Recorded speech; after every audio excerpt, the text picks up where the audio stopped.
How to connect to Telegram without phone number. Hello everyone, my name is Smile and in this video I'm going to show you how you can connect to your Telegram without using any phone number.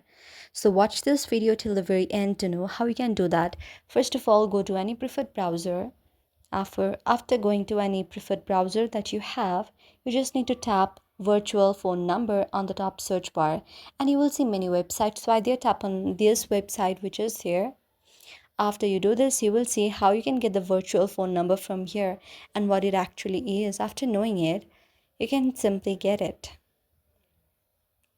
So after reading all the thing right here, you just need to fill up the informations right here, like your first name, last name, email, phone number, and everything here, and then you will get a virtual phone number with authentication. And after that, what you need to do is copy this virtual phone number on your clipboard and tap on the Telegram right there.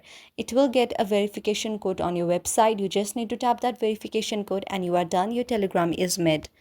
So I hope you like the video. If you like the video, then please do hit the thumbs up and subscribe button and also comment in the comment section below. Thank you for watching.